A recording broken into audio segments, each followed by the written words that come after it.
दशलक्षण महापर्व का आज तृतीय दिवस उत्तम कौन सा धर्म है? आर्य धर्म।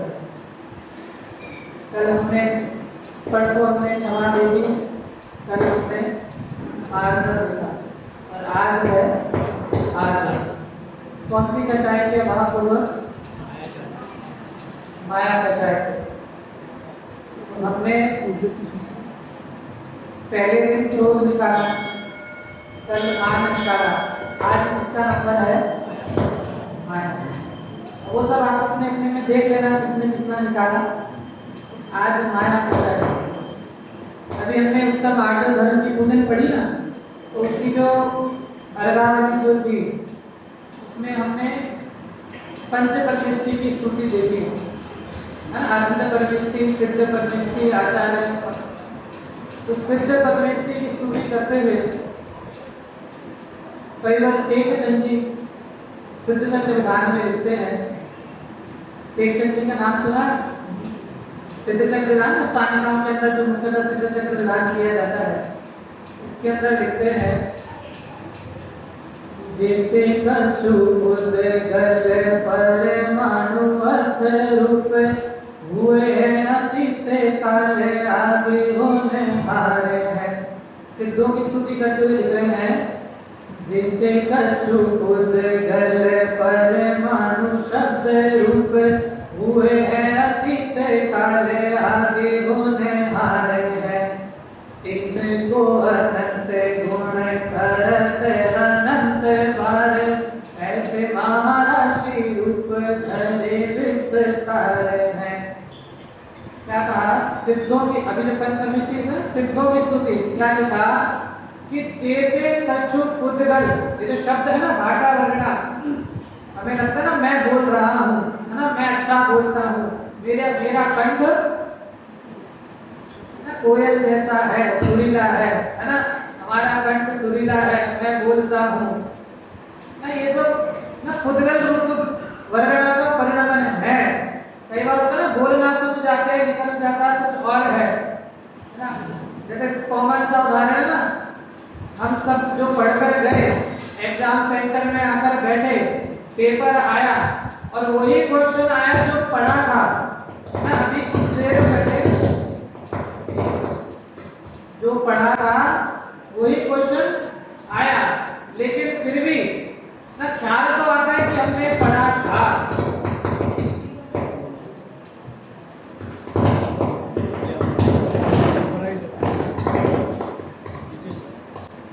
पुद्गल का स्वतंत्र परिणाम है।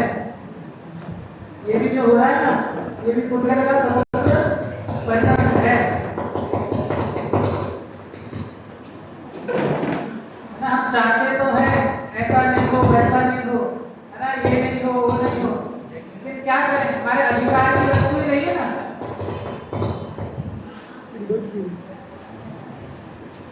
कोई बात नहीं, वो अपना कार्य कर रहा है, हम अपना कार्य कर रहे हैं। क्या कहा? सिद्धों की स्तुति करते हुए लिखा कि इस संसार में जितने भी पुद्गल के परमाणु हैं, इस संसार में इस तीनों लोक में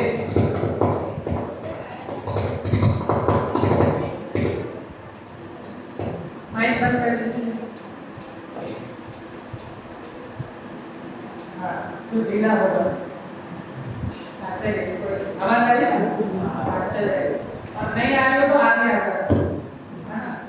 नहीं आ रही हो तो आगे आ जाना, पीछे की सीट का मुंह मत रखना। बॉक्स में कल भी कहा ना, बॉक्स में जाना है तो सबसे आगे लेके जाना। क्या कहते हैं, सिद्धों की स्तुति करते हुए कहते हैं,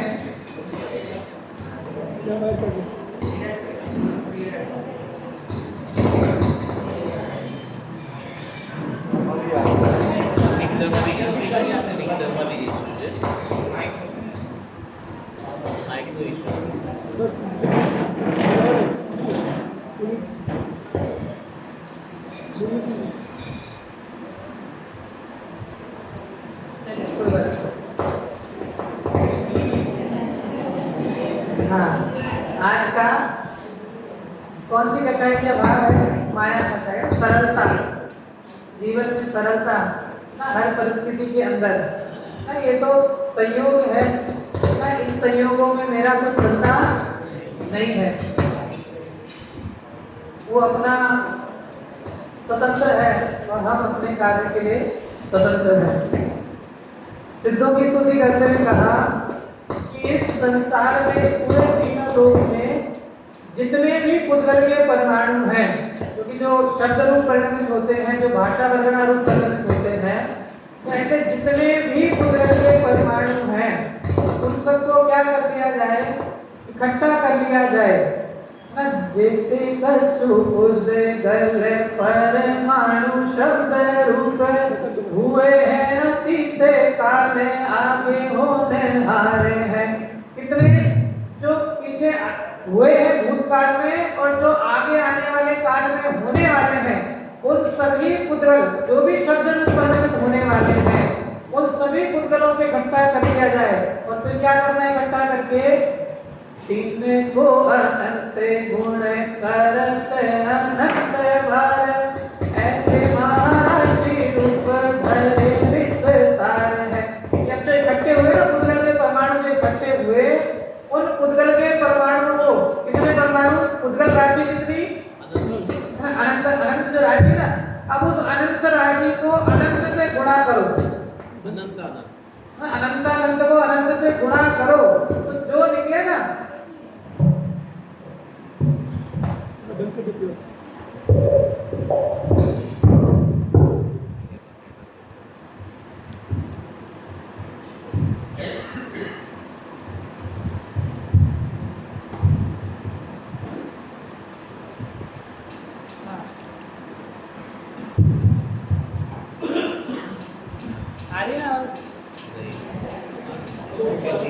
आधा कर लो पड़ता है।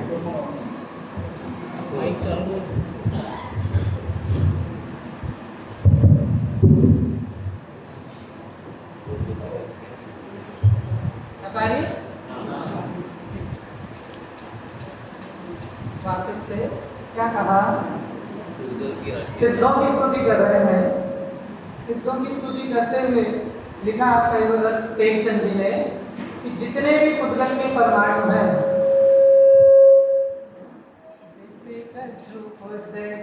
परमाणु शब्द रूप हुए हैं अतीत काल आगे होने हारे हैं। इनको अनंत गुण करते अनंत बार ऐसे महाराशि रूप धरे विस्तार है।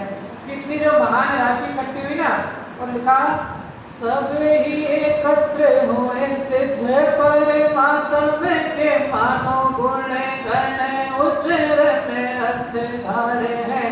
कि मानो वो सभी राशि सिद्धों के गुणों को वर्णन करने के लिए इकट्ठी हुई है। तो कितनी राशि आप विचार करिए, अनंतानंत पुद्गल के परमाणु जो भी भाषा वर्णना रूप परिणमित होने वाले थे शब्द रूप, उन सबको इकट्ठा किया, उन सबको फिर अनंत से अनंत बार गुणा किया, तो जो राशि निकली ना, उस राशि के लिए लिखा कि वो सारी राशि सिद्धों की महिमा करने के लिए इकट्ठी हुई है। अंतिम पंक्ति, तो भी एक समय के अनंत आनंद का कहते न सके हमें कौन पर पा रहे हैं। क्या लिखा? इतनी सारी राशि इकट्ठी हो जाए तो भी सिद्धों के, तो भी एक समय के, पूरी सिद्ध के, है ना, सारी अनंत वहां तक नहीं, अनंत तक नहीं, तो भी एक समय के अनंत आनंद का कह तो न सके हम कौन परितारक। पर इतनी बड़ी राशि इकट्ठी हो जाए ना तो भी सिद्धों के एक समय के आनंद को वो अपने शब्द में कह नहीं सकते। सिद्ध अवस्था कोई अलौकिक अवस्था है। इस वाले की थोड़ी सिद्ध अवस्था, सिद्ध अवस्था नहीं, वास्तव में जो मोक्ष का हम कहते हैं ना, मोक्ष जाना है, मोक्ष की जो दशा है, ये तो हम सबको पता है कि मोक्ष, हम लोग सिद्धालय गए कि नहीं गए?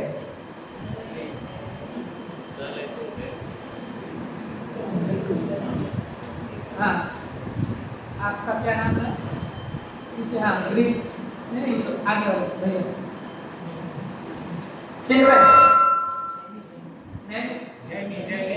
जैमी,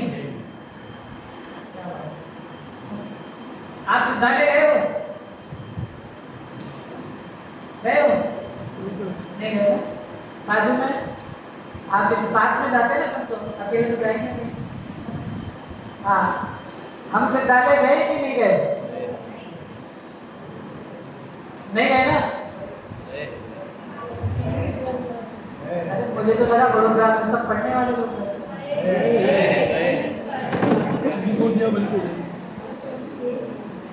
नहीं, कोई बात नहीं ना। अच्छा, हम सिद्धालय में कितनी बार गए? सिद्धालय मतलब क्या, ये तो पता है ना? सिद्धालय मतलब क्या?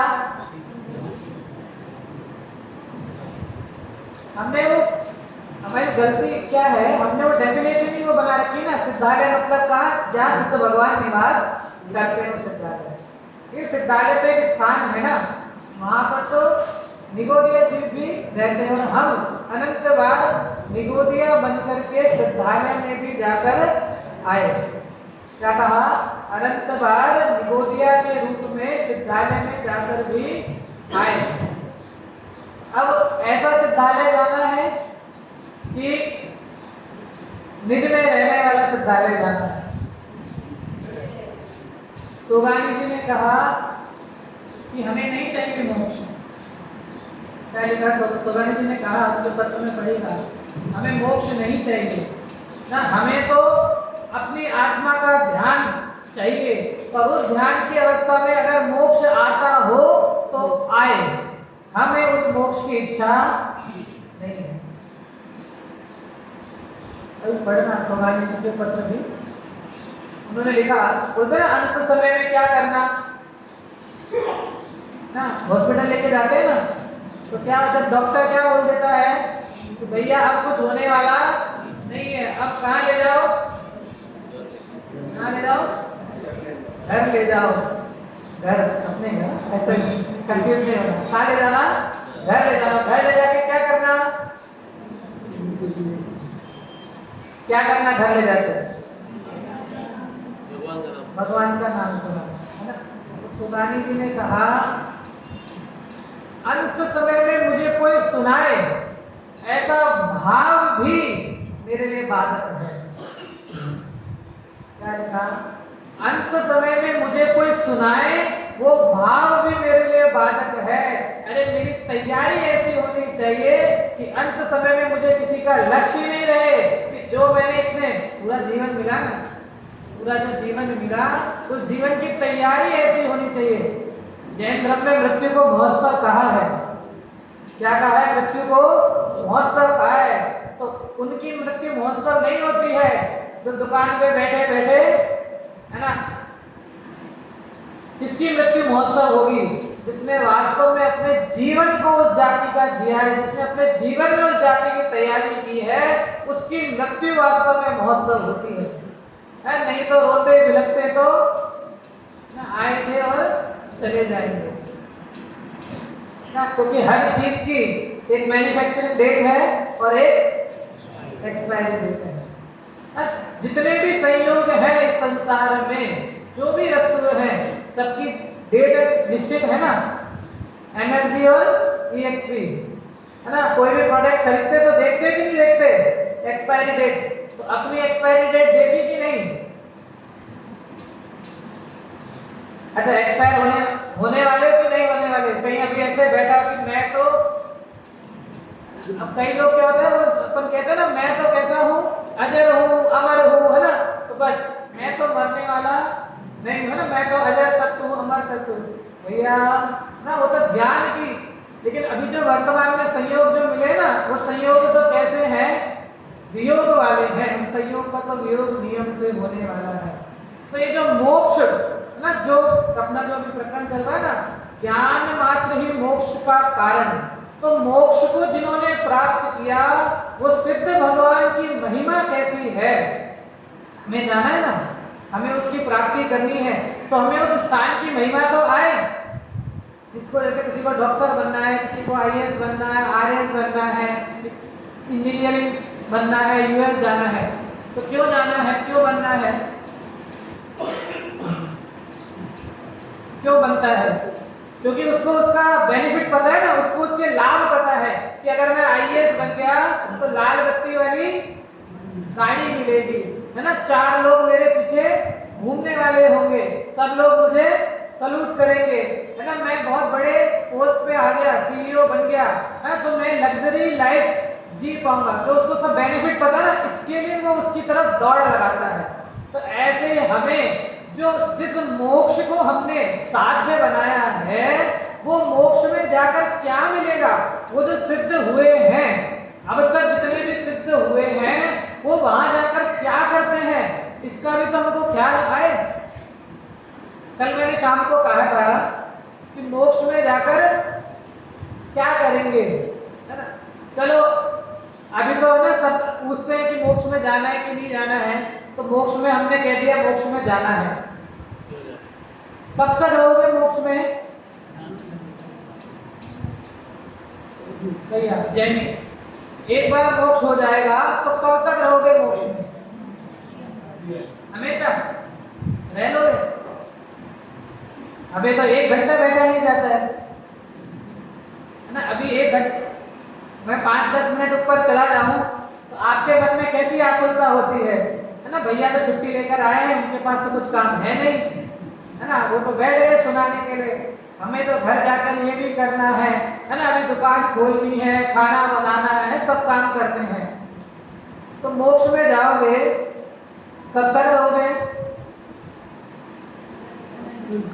है ना। शादी तो हो गया ना, शादी तो चला गया, अब तो अनंत काल है ना, शादी तो मेरा प्रारंभ ना रही है, अनंत काल यथा तथा शिव अनंत काल रहोगे। लेकिन हम तो बहुत जल्दी बोर हो जाते हैं, होता है कि नहीं होता? थोड़ी देर के अंदर, है ना, कल आप कोई टॉयज लेकर आए या कुछ भी लेकर आए, 2 दिन के बाद क्या हो जाता है, उससे बोर हो जाते हैं, है ना। अभी ये फोन खरीदा, जब ये नया था तब तो बहुत अच्छा लगता था, अब क्या लगने लग गया, अब इससे बोर हो गए ना, अब क्या चाहिए कुछ, है ना, नया आ गया ना, तो अब क्या चाहिए, कुछ नया चाहिए। या ध्यान रखना, मोक्ष में एक्सचेंज ऑफर नहीं चलता। मोक्ष में एक्सचेंज ऑफर नहीं है कि एक बार मोक्ष, कोई नहीं, जाकर तो देखते हैं ना, जाकर देख लेते हैं क्या है, उसके बाद एक बार गए तो वापस आने का कोई ऑप्शन नहीं है, है ना। ये तो ऐसी दशा है, तो उसकी तैयारी ऐसी होनी चाहिए, है ना। सागर जीव की जैसी तैयारी होती है ना, जैसे सोगानी जी के जीवनी आप पढ़े तो उन्हें, है ना, सम्यक दर्शन की जो प्राप्ति हुई, कहते ना, एक रात जब वो समिति के महासमंडल में बैठ करके, तो हमें तो खाली वो समय दिखाई देता है, लेकिन उस जीव की पहले की तैयारी कितनी होगी। ऐसे हमारे जीवन में ये सिर्फ 10 दिन का धर्म नहीं है, ये जो हमने बांटा ना सिर्फ 10 दिन का, ये मात्र 10 दिन करने योग्य धर्म नहीं है, ये तो प्रतिदिन, प्रति समय, है ना, प्रति क्षण करने योग्य धर्म है, क्योंकि ये मेरा स्वयं का स्वभाव है। चलता हुआ विषय अपना समय सार आचार्य कुंद देव के द्वारा रचित आज से 2000 वर्ष पूर्व इस समय सार की रचना हुई और उसके 1000 वर्ष के बाद आचार्य अमरचंद्र ने इसकी टीका लिखी। 104 नंबर का कलश हमने कल देखा था, उसके आगे 151 नंबर की गाथा पे आज चर्चा करेंगे। एक बार 104 नंबर का कलश का पाठ करते हैं, उसके बाद आगे चलेंगे। हाँ, आपके सामने स्क्रीन पे भी है। निषेधे सर्वस्मिन् सुकृत दुरिते कर्मणि किल प्रवर्ते नैष्कर्म न खलु पुण्य संत शरणा तथा ज्ञाने ज्ञानं प्रतिचरित मेषां हि शरणं स्वयं विन्दन्ते ते परमअमृतं तत्र निरतः। कि जब आचार्य ने शुभ कर्म और अशुभ कर्म दोनों का निषेध किया तो शिष्य ने प्रश्न किया कि अब मुनियों के करने योग्य कार्य क्या रहा। मुनि तो अशरण हो गए, तो उसका समाधान किया था। कल उसका समाधान हमने देखा था कि वो मुनिराज कोई अशरण नहीं है, क्योंकि ये जो शुभ और अशुभ भाव की जो क्रिया तू करके बैठा है ना, वो मुनिराज तो शुभ और अशुभ को नाश करना चाहते हैं। तो क्या करना चाहते हैं? नष्ट करना चाहते हैं। हम लोग क्या करते हैं पूरे दिन में? अच्छा, 3 प्रकार, कल मैंने 3 भाव आपको बताए थे। कौन कौन से? कल या परसों? ये भाव, भावक भाव और व्यायक भाव, ठीक है। और लौकिक में और आसान में अपन 3 भाव देखें, एक अशुभ भाव, एक शुभ भाव और एक शुद्ध भाव।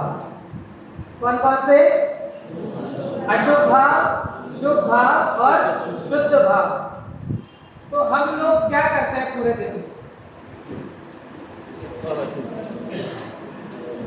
इन तीनों में से कौन से भाव हम लोग करते हैं? है ना? दिन रात शुभाशुभ भावों में मेरा व्यापार चला करता ना। कौन से भाव में? शुभ और अशुभ।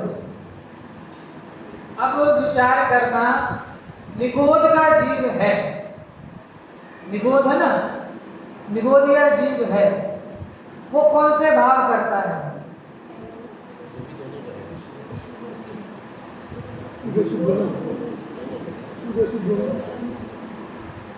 बराबर ना? कौन से भाव करता है? शुद्ध भाव तो नहीं है, हमारे लिए भी शुद्ध भाव नहीं है। तो मैं आपको क्या बताना चाह रहा हूँ कि निगोधिया भी शुभ अशुभ भाव करता है और हम भी शुभ अशुभ भाव करते हैं। अच्छा, निगोधिया कितने काल तक शुभ अशुभ भाव करता है?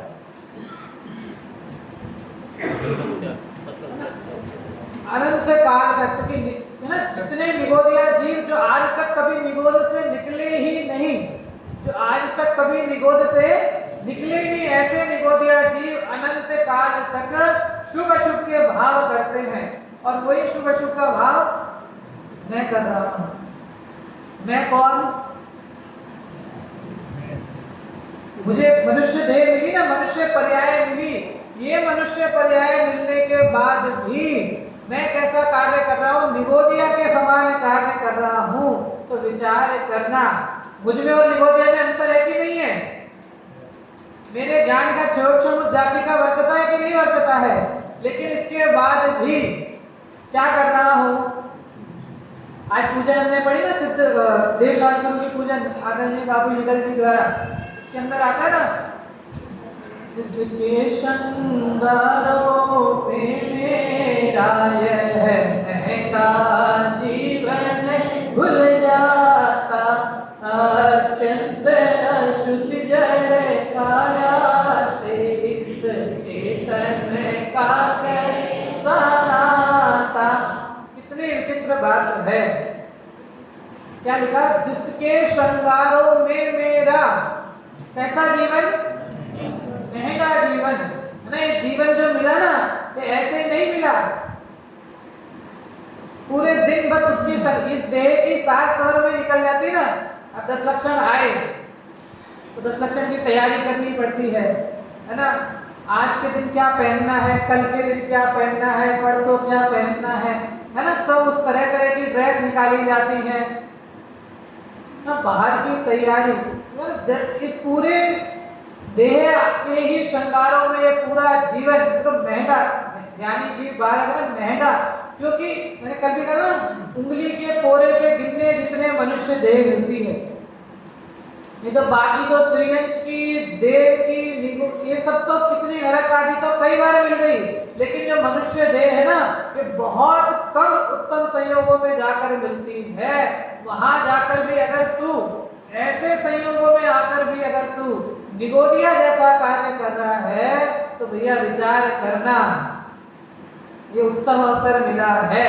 इसके लिए यहाँ कह रहे हैं कि वो जो मुनिराज हैं जिनके शुभ कर्म और अशुभ कर्म का निषेध किया, वो कोई अशरण नहीं हो गए, वो तो अपनी आत्मा की शरण में चले गए, वो तो ज्ञान मात्र की शरण में चले गए, जिससे इन कर्मों का क्या हो जाता है, नाश हो जाता है। क्योंकि अंत में ध्येय वही है ना, मोक्ष, जो मोक्ष की प्राप्ति वो करना चाहते हैं, उसका ज्ञान मात्र उसका हेतु है। तब उसको और स्पष्ट करते हुए 151 नंबर की गाथा बता रहे हैं, अर्थ ज्ञानम मोक्ष हेतु साधयति। पहले गाथा का पाठ करते हैं, फिर उसके बाद उसका गाथा पढ़ेंगे। परमेठु खलु समो शुद्धो जो केवली मुनि नाड़ी, तम्हि भिदा सहावे मुनिनो पावती निर्वाणम। गुजराती अर्थ है नीचे, परमार्थ छे नकी समर छे, शुद्ध केवली मुनि ज्ञानी छे, एवा स्वभावे स्थित मुनियो मोक्षनी प्राप्ति करे। ना प्राकृत गाथाओं का पाठ करने का भी अभ्यास होना चाहिए, क्योंकि मूल जिनवाणी तो प्राकृत के अंदर ही लिखी गई है ना, प्राकृत संस्कृत में, तो उसका भी पाठ का अभ्यास होना चाहिए। क्या लिखा उसके गाथा के ऊपर, हवे ज्ञान मोक्ष नो कारण छे एव सिद्ध करे छे, बोले जो ज्ञान है वही मोक्ष का कारण है, ऐसा सिद्ध करते हैं।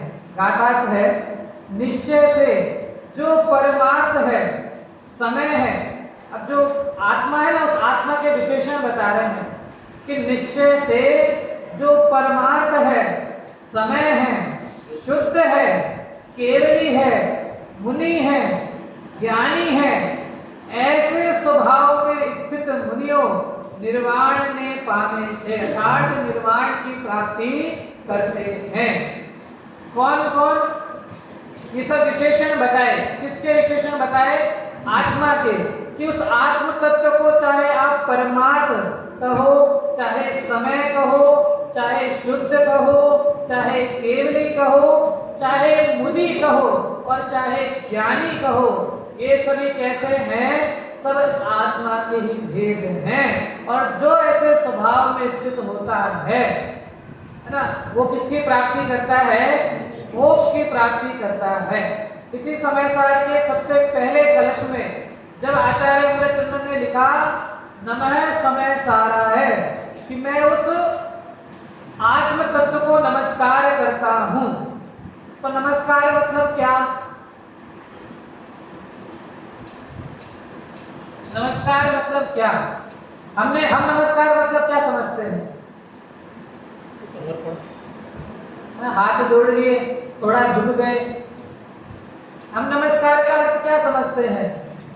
हाथ जोड़कर झुकना ही नमस्कार है। आचार्य जो लिखते ना नमः समय, अभी तो भैया मैं तो पहला ही श्लोक बोल रहा हूँ अभी तो, जो हम पहली मंगलाचरण में बोलते हैं, हमें पहला श्लोक का भी अगर भाव भाषण नहीं है तो अभी तो पूरा शास्त्र बाकी है। मेरी इच्छा पहले ये भी थी कि मैं पहले मंगलाचरण ही लूँ, है ना, पहली गाथा और पहला मंगलाचरण का श्लोक भी लूँ, लेकिन फिर मैंने कहा चलिए मोक्ष का ही साधन करना है तो मोक्ष की प्राप्ति का उपाय देते हैं। क्या लिखा? नमः समय सार है। तो समय सार मतलब ये तो उनको क्या है? जो द्रव्य कर्म, भाव कर्म, नौ कर्म से रहित, अर्थात जो शुद्ध है। समय मतलब आत्मा और सार मतलब जो आत्म तत्व में जो सार है, ऐसा समय सार। अब लिखा नमः है, उसको मैं नमस्कार करता हूँ। तो कैसे होगा नमस्कार उसको? आत्मा को नमस्कार कैसे होगा? अच्छा, आत्मा देखी है किसी ने? नहीं देखी ना? भूत देखे है ना? आत्मा नहीं देखी ना, तो आत्मा होती है कि नहीं होती? पक्का? मैंने वो उदाहरण दिया था ना, वो जादूगर के पाइप वाला, क्या कहा? आत्मा को नमस्कार कैसे होगा? आचार्य ने नमस्कार किया ना सबसे पहले, नमः समय सारा है, तो कैसे नमस्कार होगा उस आत्म तत्व को? तो वहां कहते हैं आचार्य कि नमः समय सारा है, मतलब इसे द्रव्य स्वभाव की तरफ इस पर्याय का झुकना, उसका नाम नमस्कार है। क्या कहा? जो द्रव्य स्वभाव है ना, जो त्रिकाली द्रव्य स्वभाव शुद्ध आत्म तत्व है, इस द्रव्य स्वभाव की तरफ इस पर्याय का झुकना, इस पर्याय का ढलना, उसका नाम नमस्कार है, उसका नाम वास्तविक नमस्कार है। हमने क्या मान लिया? हाथ जोड़ोगे नमस्कार, ये ऐसा नमस्कार नहीं, ऐसा नमस्कार तो कितनी बार कर लिया।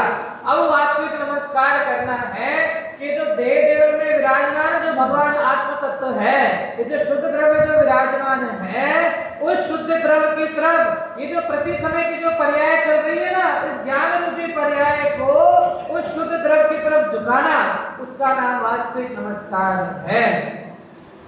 और इसके लिए वहां पर कहा कि शुद्ध आत्मा सिद्धों के प्रतिछंद के स्थान पर है। क्या कहा? आत्मा है ना, ये सिद्धों के प्रतिछंद, प्रतिछंद मतलब प्रतिध्वनि, या और आसान कहें तो प्रतिबिंब।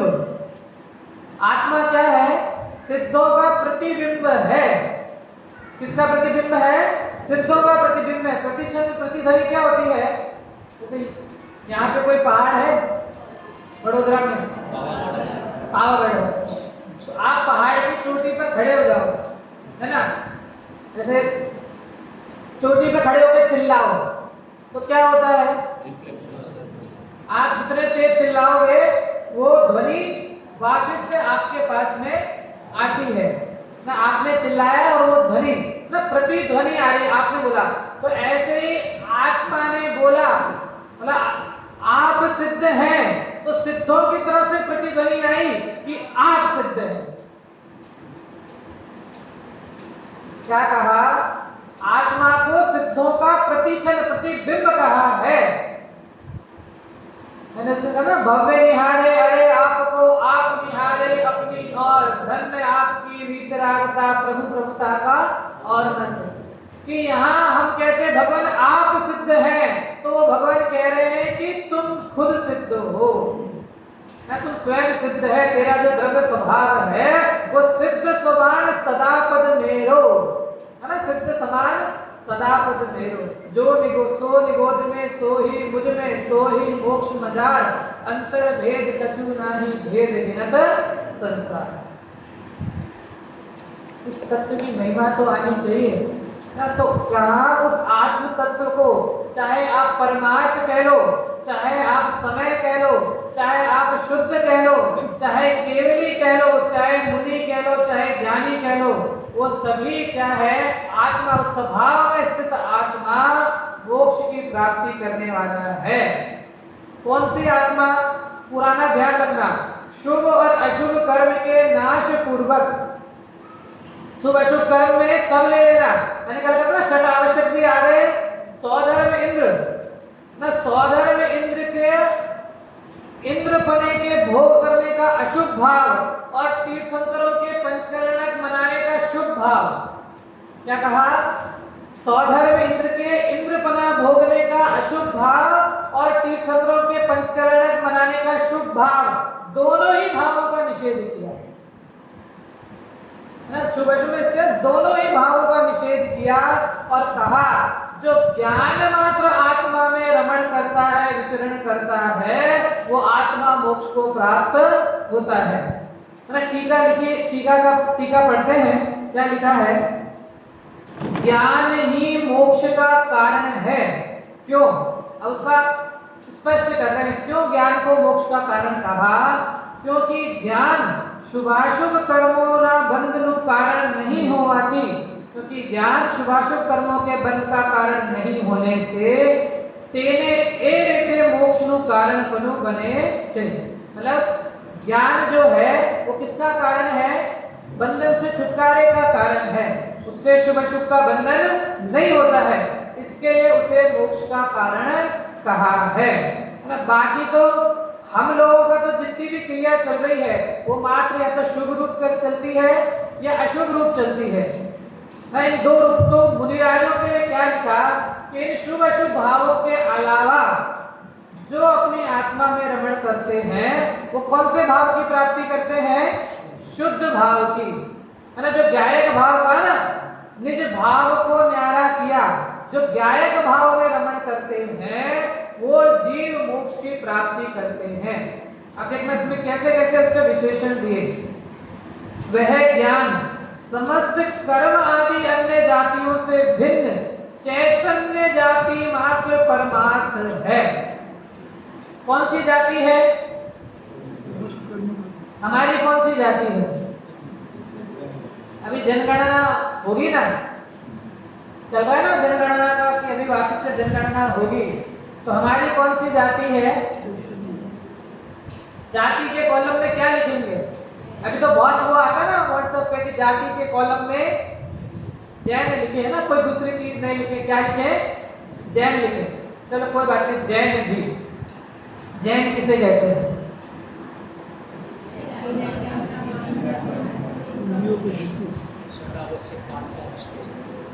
जो सबने परिभाषा भी अपनी अपनी बना रखी है ना।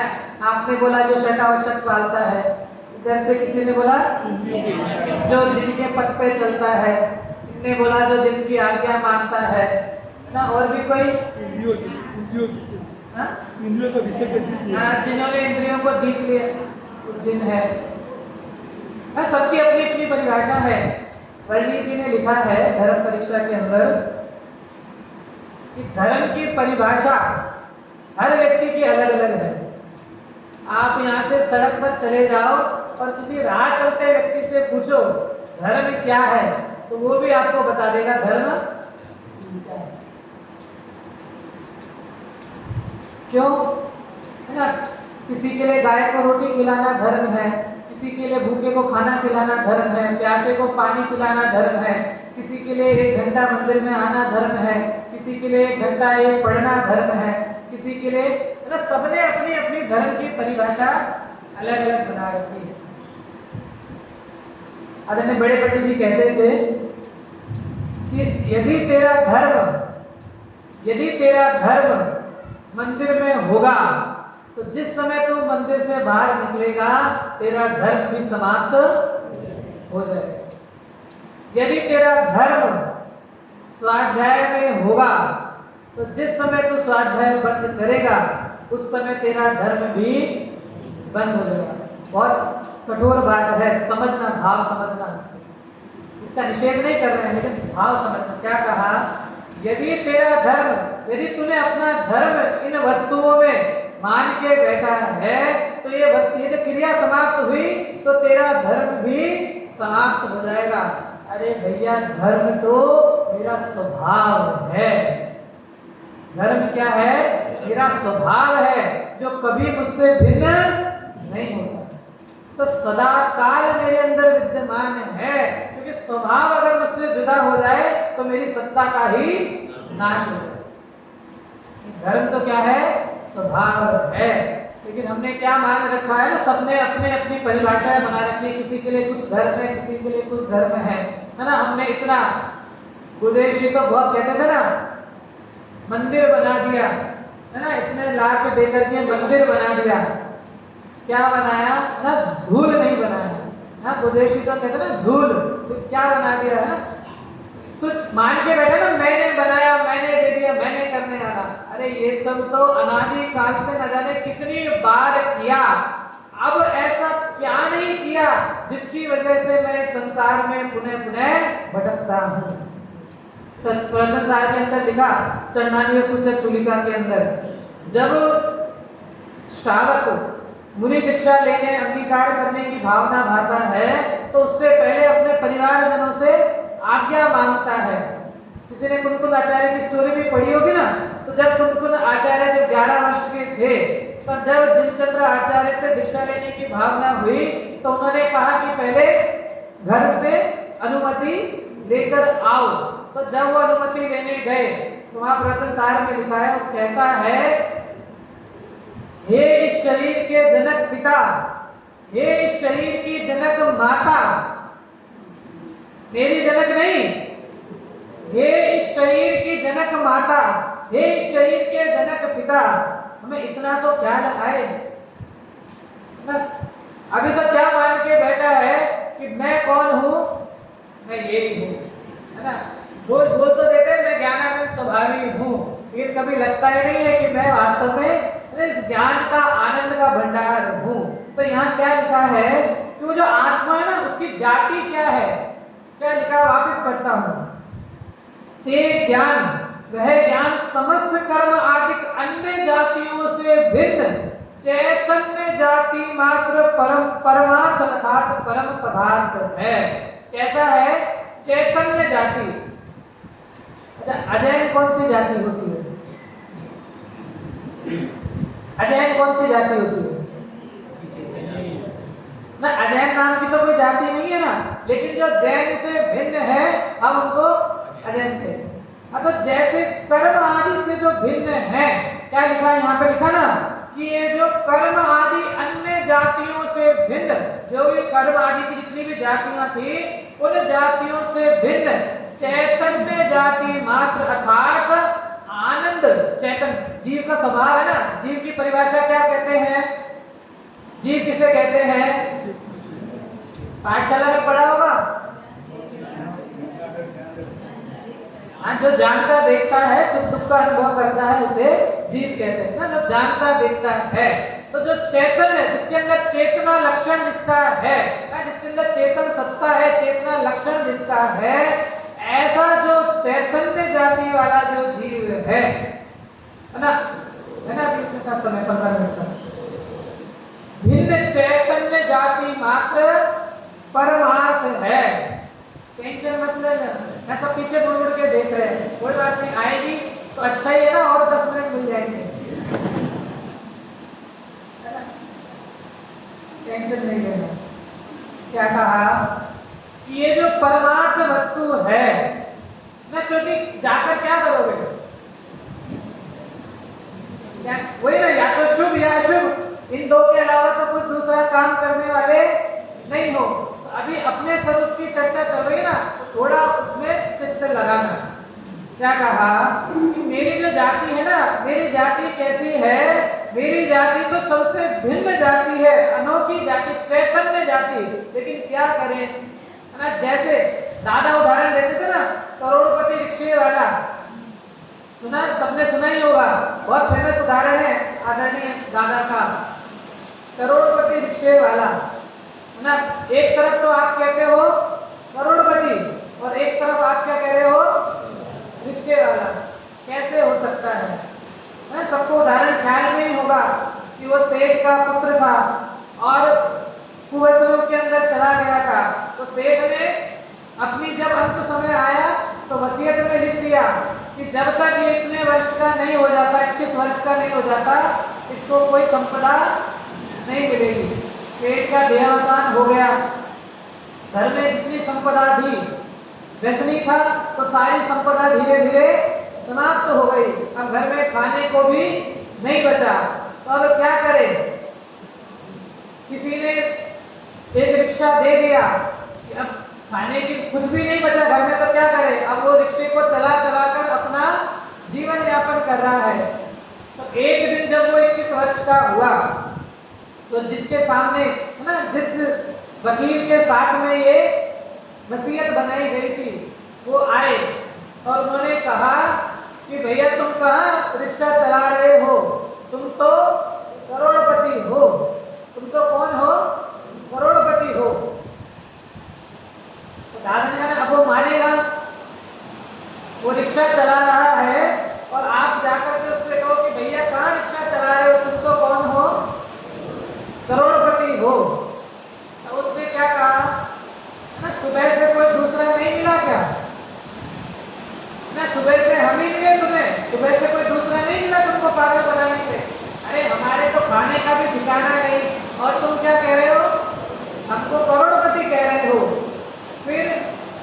उसको बहुत समझाया कि नहीं भैया तुम्हारे पिताजी ने ऐसा ऐसा, लेकिन है ना विश्वास नहीं होता है।